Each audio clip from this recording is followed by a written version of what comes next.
Bom, antes de qualquer coisa, eu queria agradecer as pessoas que estão aqui presentes, que é, sábado, com certeza todo mundo aqui foi comer um fundi ontem, tomou vinho, então acordar hoje de manhã e estar aqui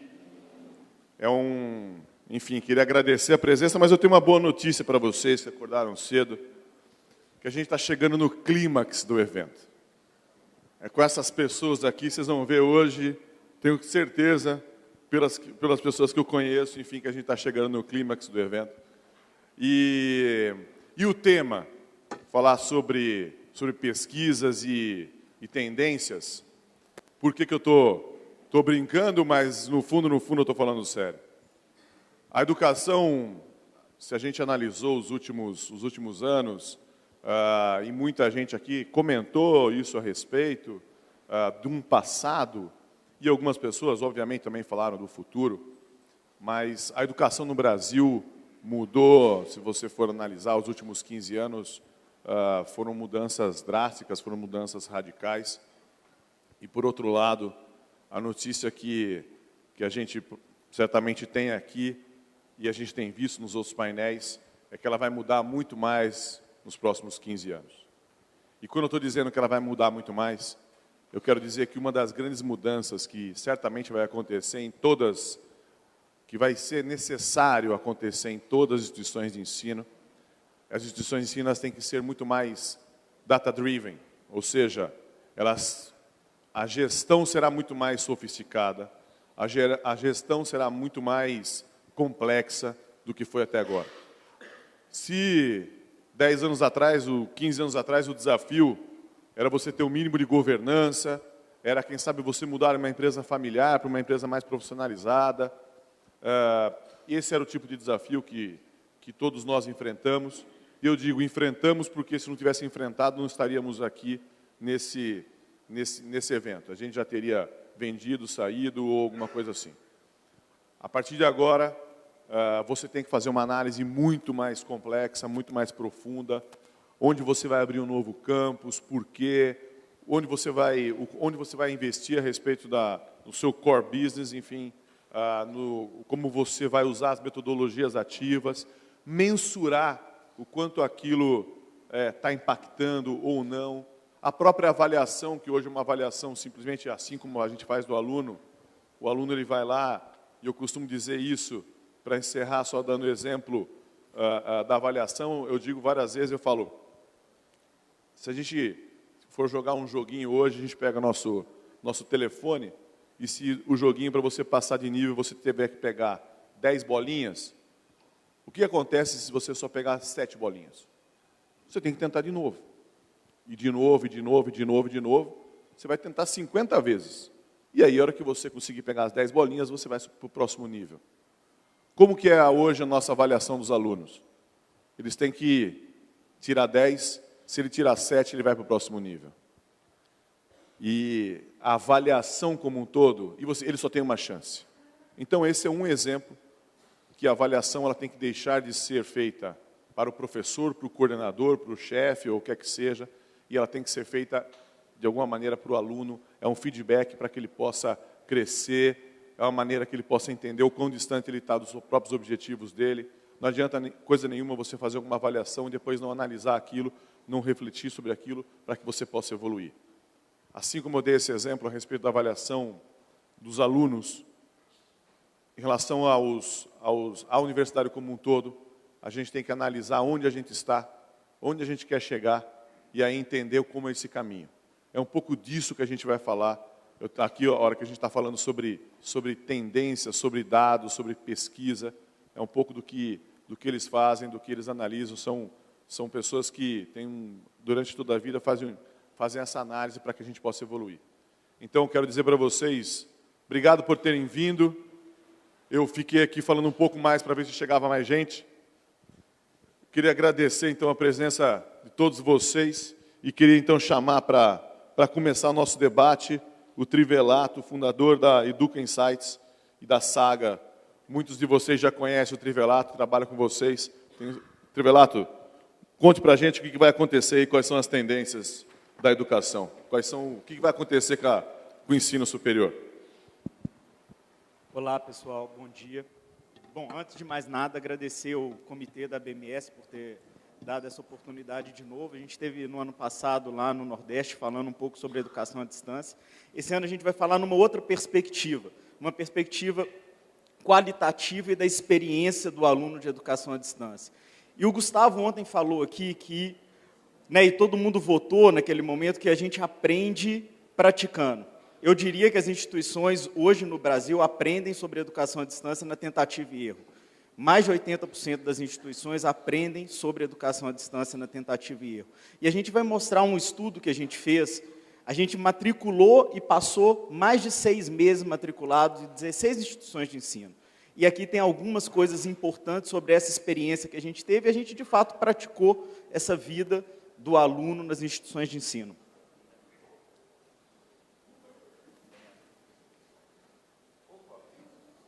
Não é esse, não.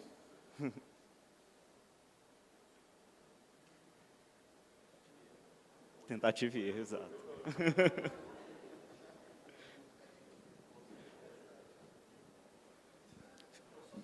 Não fui eu que errei, não, entrevelado. Felipe, ajuda ele lá. Bom, mas o que foi esse projeto? A gente matriculou em 16 instituições e viveu desde o processo de captação até a matrícula, avaliação, boas-vindas, todo o ciclo de vida do aluno. E a gente teve um aprendizado importante sobre como as instituições estão funcionando na perspectiva do EAD. E aqui, agora um pouco mais, todo esse material está disponível no estande do Grupo A, então, algumas vezes eu vejo todo mundo tirando foto, etc., quem precisar pode pegar lá. A primeira coisa que a gente falou no ano passado é o seguinte, que entre 2020 e 2023, o EAD é maior que o presencial. E se você, ano passado a gente só tinha o dado do censo de 2014, o de 2015 está mais acelerado do que a gente projetou. Então, para a gente na Educa, é óbvio que essa tendência ela é real. E a gente vê portaria, a gente vê tecnologia evoluindo, a gente vê alguns elementos que aumentam esse cheiro de que o EAD vai passar ao presencial. Então, na hora que a gente olha lá atrás, você tinha 26% do mercado, isso é pelo último censo, era EAD. E aí, 3 coisas estão acontecendo. A primeira lá é que as 50 maiores instituições vão ter EAD. Só isso já leva essa projeção para quase 38%, que são as PUCs, as confessionais e grandes instituições privadas com fins lucrativos que estão entrando nesse mercado. O segundo ponto é da distribuição, que são essas instituições tendo maior volume de polos, e a portaria vai ajudar, obviamente, nisso. E o terceiro ponto, que também é real, é que o portfólio do EAD vai estender. Então, no início, o EAD era só os cursos de educação, depois virou educação e tecnólogos de gestão, depois virou toda a área de negócios, e agora virou engenharia, saúde, outras carreiras. Se isso tudo acontecer, a gente tem, mais ou menos 40% nesses próximos 2 anos. E entre 2020 e 2023, o EAD ultrapassa o presencial. Vão ter vários modelos de EAD. E uma coisa importante que acho que tem que ficar claro é que hoje o aluno do EAD ainda é bem diferente do presencial. O aluno do EAD, primeiro tem uma concentração maior de mulheres, porque ainda alavancado nos cursos de pedagogia, tem mais de 30 anos, todos estão trabalhando, contribuem para a família, tem uma renda menor, mas o mais importante é isso aqui, ó. Grande parte do aluno EAD tem o preço como principal elemento da tomada de decisão. Então, não adianta ser muito romântico na expectativa de criar um EAD completamente disruptivo e fora do preço do segmento. E aí, eu queria mostrar para vocês esse gráfico. O que é esse gráfico? Ele pode parecer confuso à primeira vista, mas aqui é a dispersão de preços do aluno EAD e aqui é a dispersão de preços da oferta presencial. EAD está completamente concentrado até R$ 300, R$ 350. Toda a oferta de EAD, tem alguns aqui tentando fazer coisas diferentes? Tem, mas 90% da oferta é até R$ 300. E eu não quero fazer um juízo de valor se isso é melhor ou pior. Tem muitas instituições que cobram R$ 300 que têm 50%, 60% de recomendação dos alunos que estão lá. Mas o preço que é esse jogo hoje é esse preço até R$ 300. E aqui é uma outra coisa importante do valor. O que é esse gráfico que a gente fez um estudo? A linha azul é a elasticidade de preço EAD e a amarela é do presencial. O que significa isso? À medida que eu aumento o preço do EAD, olha como que cai a minha escolha. No presencial ela também cai, mas cai devagar. E quando eu dou desconto, ou quando eu reduzo o preço, a minha escolha aumenta muito e é o oposto do presencial. O que significa isso? Se você erra o preço do EAD, ninguém te escolhe. Então, a sintonia fina ali é muito mais importante. E por que isso acontece? Isso acontece porque o EAD é muito dependente da marca. Aqui eu peguei um exemplo ilustrativo de uma série histórica em cima, na cidade de São Paulo, e aqui outros municípios do estado de São Paulo. A primeira linha que está aqui, essa linha em vermelho, é a Uninove. Olha o que aconteceu com a Uninove quando ela começou a ofertar educação à distância em São Paulo. Ela cresceu 100% ano sobre ano. Durante os 4 anos, ela dobrou a base de alunos. Por quê? A Uninove é conhecida em São Paulo. Ela tem marca, ela tem campus, ela tem prédio, a infraestrutura é boa. E embaixo mostra a mesma Uninove no estado de São Paulo. Ela tem vários polos no estado de São Paulo, mas no estado de São Paulo ela não cresce tanto quanto na cidade de São Paulo. Então isso é uma outra coisa que vai acontecer. As instituições locais, quando ofertarem educação à distância, elas vão ser competitivas nos seus mercados locais. Agora, eu acho improvável que uma instituição hoje, local, se torne um player nacional sem colocar muito dinheiro e muito suor no processo. Eu acho que ela vai ter um êxito local, mas eu acho que é difícil ser um player nacional, porque esse é um processo desafiador de expansão dos polos. Então, assim, acho que, por mais que tenha o advento da portaria e alguma flexibilidade na ativação de polos, acho que o polo vai deixar de ser uma um bem de valor, vai se tornar um bem que todos vão ter acesso, mas não adianta ir muito longe da marca, a não ser que você queira investir nessa marca local. E aí a pergunta que a gente faz é assim, tem algum espaço para diferenciar? Como que a gente diferencia num mercado que o preço é quem manda, que você tem uma pulverização de players, que você aumenta a competição, o que diferencia? E aí, nesses 6 meses matriculado nas instituições, a gente descobriu que tem algo super relevante para o aluno, que é o relacionamento. E o que é relacionamento? É o serviço associado, tanto na componente pedagógica, acadêmica, quanto na componente de como tratar o estudante. E a gente levantou essas experiências e eu vou compartilhar algumas com vocês. Aqui tem o processo do como que a gente avaliou a jornada do EAD. É um cara que pensa um pouco diferente. Então, primeiro, ele quer fazer um curso superior, depois ele vê que ele não pode pagar. Ele tem esse sonho. Se você pergunta hoje para público de 18 a 25 anos, que tem o ensino médio completo, se ele quer estudar, a resposta é 95% sim. Então, a gente não tem um problema de desejo, a gente tem um problema de possibilidade. E aí, na hora que ele vê que ele não pode pagar, ele escolhe o EAD. Aí ele fala assim, poxa, qual curso eu quero estudar? Ele não escolhe o curso lá atrás. Esse pessoal não tem o curso como uma vocação. Ele quer estudar. Depois ele vê qual curso ele quer fazer, qual que ajuda mais no trabalho, e ele colhe opiniões por ali. E aí ele fala assim, caramba, eu quero estudar algum curso, qual que é a melhor instituição? Depois ele faz a prova. E ele tem uma percepção da melhor instituição no momento da prova. E muitas vezes, eu vou mostrar alguns exemplos aqui, a experiência de vestibular é péssima. Ele chega num local, o auxiliar do atendente leva ele para uma prova que ele faz num computador, que ninguém responde. E aí ele vai escolher a sua instituição baseado naquele momento de experiência. E aí, ele fala assim, qual foi a instituição que me impressionou mais no vestibular? E aí tem até um aspecto um pouco de glamour no vestibular. Não por ele ser difícil, mas se ele é simples demais e todo mundo passa, ele também perde um pouco do valor para ele. Não que a gente tenha que reprovar, não é isso que eu estou falando, mas se o vestibular é óbvio demais, é fácil demais, é quase um insulto para a pessoa que está ali tentando comprovar algo. E aí ele fala da aprovação, ele vai matricular, né, ele precisa resolver pendências acadêmicas, e ele começa a vida dele dentro da faculdade. Como que foi feito esse estudo?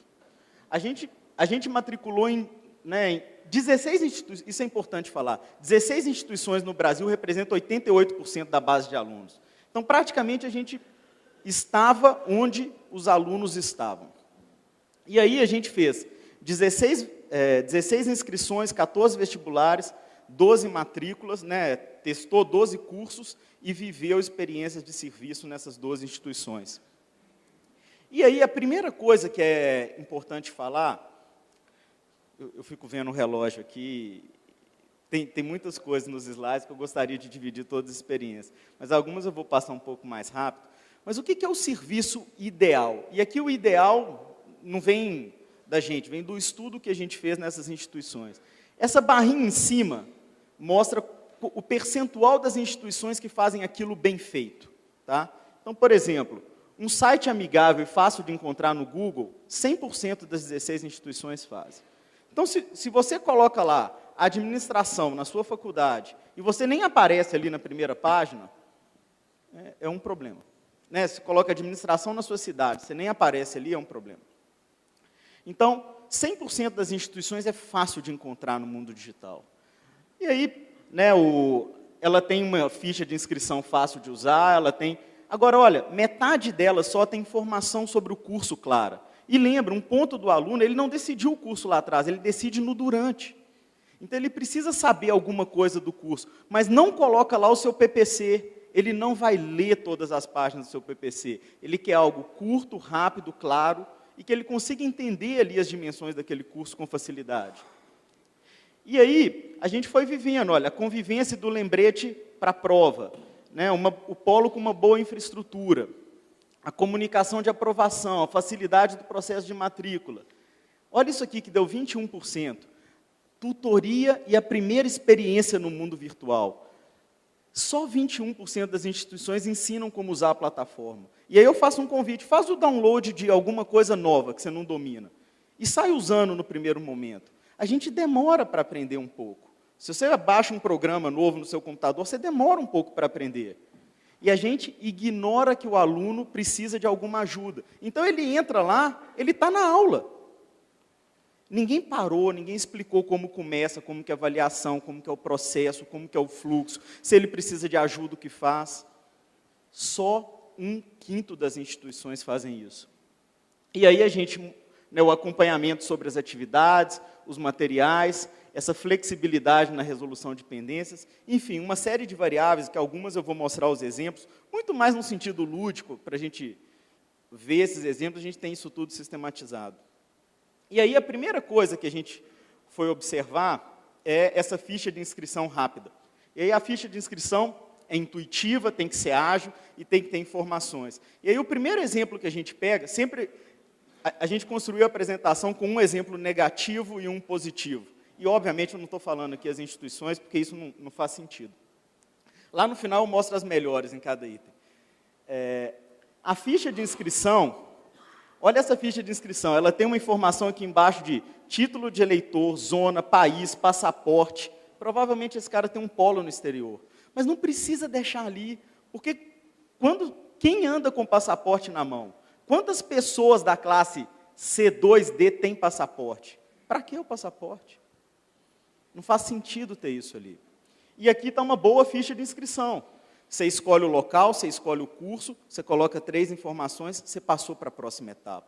Então, é muito importante que a ficha de inscrição seja curta, fácil de ser preenchida e um processo intuitivo. A gente quer que aquilo seja rápido. O segundo ponto que a gente analisou foi a clareza daquilo que está exposto ali para o candidato. E aí, é super importante você explicar para ele quais são as etapas. Porque ele não sabe, ele nunca fez vestibular, pessoal. Então, você explicar para ele, olha, você vai fazer uma prova, depois alguém vai te ligar, depois você tem que trazer documentos. É importante você explicar as etapas. E aí, você precisa de acompanhar esse candidato. Porque ele pode ter dúvida, ele pode não ter um dos documentos, ele pode querer enviar parte dos documentos e depois outros.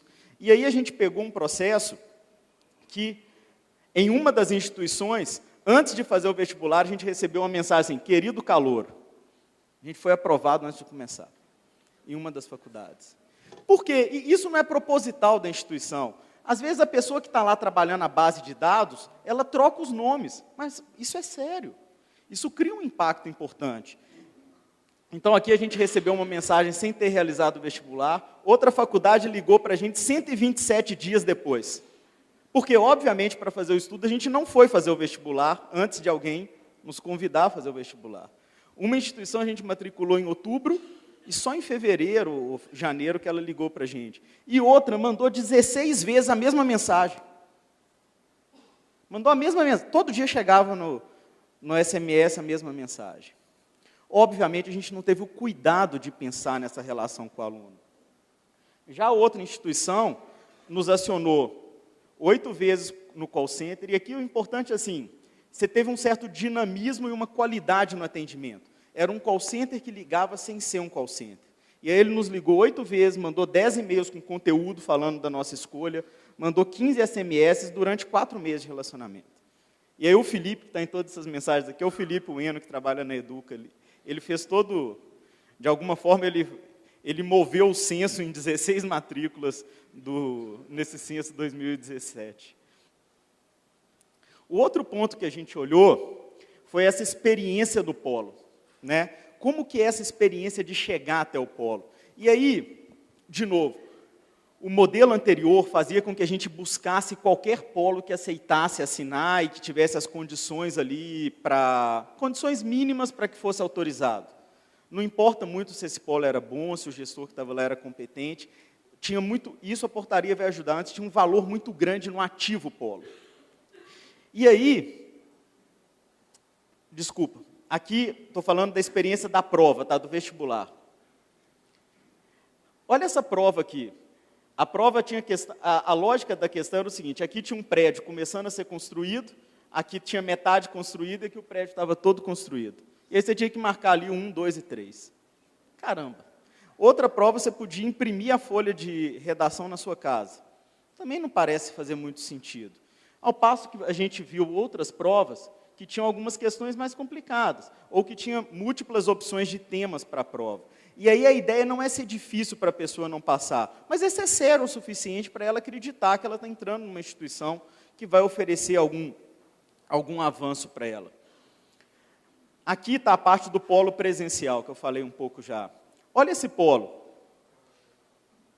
Parece, eu sou mineiro, vocês já devem ter percebido. Parece aqueles lugares que você compra dólar no centro da cidade, sabe, com a porta de ferro, tudo trancado, antigo. O laboratório de informática, sabe, abandonado. Isso foi um polo que a gente fez vestibular. Mas a gente também fez um vestibular num outro polo, que tinha um laboratório de informática, que tinha uma cantina, que tinha uma área externa. E isso cria uma boa impressão. Por mais que o seu modelo não seja alavancado em polos, você pode ter um modelo 100% online. Não tem problema se essa é a sua opção. Mas você mandar o seu aluno, o seu candidato, num lugar que não conversa com a sua marca, minimamente, não faz muito sentido. Um outro ponto que a gente analisou foi a parte de desconto e flexibilidade. Isso é uma outra coisa importante. Tem 2 formas da gente usar desconto. Ou a gente usa desconto para atrair o aluno, ou a gente usa desconto para o aluno fechar com a gente, escolher a nossa instituição. Se a gente usa para atrair o aluno, você vai ter o desconto no outdoor, etc, etc. Se a gente usa para fechar, durante o processo de seleção, você usa o desconto em algum momento para que ele efetive a escolha dele, mas ele já está te escolhendo. E aí a primeira instituição, olha isso, no dia 30/11 a gente ganhou 8% de desconto, no dia 5/12, 18%, no dia 6/12, 27%, no dia 3/1, 36%. Eu falei assim, Felipe, espera que a gente nem vai pagar. Pô, não adianta fazer isso todo dia. Isso aí só incentiva o aluno a esperar mais. Outras instituições deram um print para a gente aqui de tudo que é desconto. A gente conversando no chat, ele colocava lá 50 tipos de desconto. Ela dava um print screen lá e enviava todos os tipos de desconto. Obviamente isso não ajuda. Outras instituições tinham uma política um pouco mais clara, né? Eles davam um pouco menos de desconto, ou davam incentivo. Enfim, a questão de desconto é polêmica, mas a forma de dar o desconto é importante que fique um pouco diferente. Aí aqui no final a gente fez algumas experiências como aluno. E a primeira coisa é o ambiente de aprendizagem. A primeira coisa é ter um ambiente claro, um ambiente que funcione, um ambiente onde você saiba onde está a tutoria. Vou passar um pouco mais rápido, mas a gente tem isso catalogado. E aí o ambiente de aprendizagem, vários deles são muito antigos, parece um blog. Sabe? Você entra lá dentro, você não tem uma experiência legal. E aí, hoje em dia, é bem claro que as ferramentas de mercado são, muitas vezes, bem melhores do que o desenvolvimento próprio. Isso é lógico, porque se você pega, por exemplo, a Blackboard, que tem 1,5 milhão de alunos no Brasil, e você tem uma ferramenta que atende os seus 10 mil alunos, quando você tem que fazer uma melhoria, o custo da Blackboard fazer uma melhoria no Brasil divide por 1,5 milhão. O seu custo divide pelos seus 5 mil alunos, 8 mil alunos. Então, é claro que essas ferramentas vão desenvolver muito mais rápido. E aí, aqui você olha, por exemplo, esse aqui é até da Anhembi Morumbi, eu não tenho problema em falar que trabalhei lá há muito tempo, é um ambiente muito mais amigável de look and feel e de experiência para o aluno. E não é só estético, tá, pessoal? É estético mais funcional. Uma outra coisa que a gente olhou foi a comunicação com o aluno. Isso me deixa chateado porque, assim, às vezes no processo comercial a gente bombardeia o aluno de comunicação. E no processo acadêmico a gente nunca fala com ele. Das 16 instituições, a gente não foi na aula em nenhuma. A gente não fez nenhuma atividade até que alguém nos pedisse para fazer. Das 12 que a gente estava cursando, só 2, 10 não fizeram nada. A gente, durante 3 meses, nem entrou na plataforma, ninguém fez nada. 2 nos procuraram, ligaram, avisaram das atividades, perguntaram, a gente estava tendo dúvida. E é claro, quando o aluno faz isso, ele evade. Aqui está o calendário, o amarelinho aqui são as interações comerciais. Olha como que a interação comercial funcionou bem. E aqui, essa instituição que está aqui, está mapeada desculpa.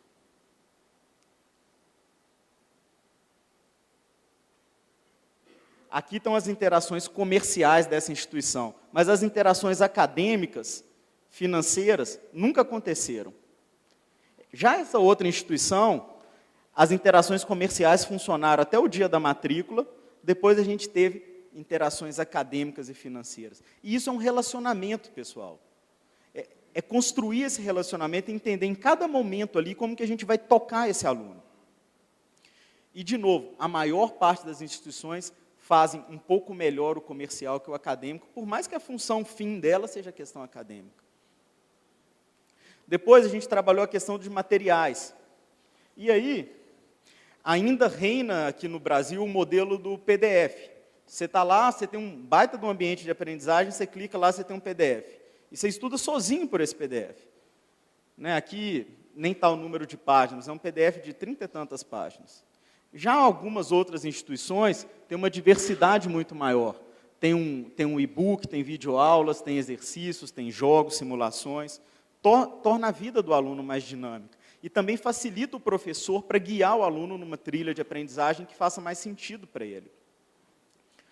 Uma outra coisa que a gente fez foi avaliar os tutores. Então, a gente postava dúvidas. E aqui é engraçado, a gente postou uma dúvida para esse tutor e falou, olha, sou aluno novo, não me programei direito e eu estou atrasado. Aí o tutor falou assim, vai no polo. O tutor pegou e falou assim, não, vai no polo que o polo resolve para você. Já a outra instituição respondeu em menos de 1 minuto. Tudo bem. Aí você pode falar assim, pô, Trivelato, mas uma faculdade de 100 mil alunos pode ter uma tutoria mais atuante do que uma faculdade menor. Mas essa faculdade respondeu em 1 minuto a dúvida. Ou seja, tinha alguém online ali para me atender e me ajudar. E, claro, esse aluno, na hora que ele está estudando, ele precisa de algum atendimento. Por quê? Porque ele só vai estudar de novo 1 ou 2 dias depois, no espaço de tempo dele. E aí, pessoal, para finalizar, no meu 1 minuto e 20 que falta aqui, como que seria a instituição ideal? E aí a gente foi pegando, eu tomei a liberdade de colocar aqui as instituições que foram melhores avaliadas dentro dos nossos critérios e cada uma das dimensões. Então está aqui, olha, ficha de inscrição, a Unopar, comunicação e segurança, Sesumar, proximidade, clareza com o aluno no relacionamento, a Laureate, o vestibular, a Uninter, os melhores polos, a Sesumar, como aproveitar o impulso do vestibular, né? Que ele fez o vestibular, como você convence ele, a Sesumar, os descontos e a flexibilidade, Uniaselv, e a matrícula, que a instituição facilita um processo de matrícula fácil. Foi o Claretiano. E aqui agora da parte de vida do aluno dentro da instituição. Quem foi o melhor ambiente virtual, mais claro e intuitivo? Sesumar. A melhor acompanhamento do aluno? Sesumar. Diversidade de materiais? A Laureate, foi aquele exemplo que eu mostrei lá. A rapidez e flexibilidade com os tutores? Sesumar. A facilidade para resolver pendências acadêmicas e financeiras, Uniaselv. A flexibilidade para renegociar e voltar à sua vida regular, a Unopar. A rematrícula e a parte de cancelamento, foi a Unopar e a Uniaselv. Obviamente, a gente fez um universo dos maiores players. Claro que tem instituições que fazem isso e a gente não capturou aqui no processo. Mas, enfim, eu queria só colocar como um ponto isso da experiência. Sabe, muitas vezes eu converso com pessoas que estão à frente do EAD das instituições e eles não estão matriculados em nenhuma escola. Não pode. Quem quer entrar no mundo do EAD tem que ter as pessoas das instituições matriculadas nas outras. Acho que isso é o mínimo para aprender um pouquinho mais sobre essa indústria. E aqui, só para encerrar, hoje a Educa, a gente faz um número de entrevistas e pesquisas enormes. A gente entrevistou 76 mil alunos no ano passado, 38 mercados, 83% do volume do país a gente entrevistou. E só para encerrar, a gente está lançando agora a análise setorial, em parceria com o Grupo A, 100% gratuita. Então, a gente já tem alguns fascículos resumidos, o lançamento vai ser agora em junho, mas, assim, quem quiser, tem mais de 100 cópias dos fascículos lá, a gente colocou uma série de dados aqui, essa apresentação também está disponível. Enfim, muito obrigado pelo tempo e por acordar cedo.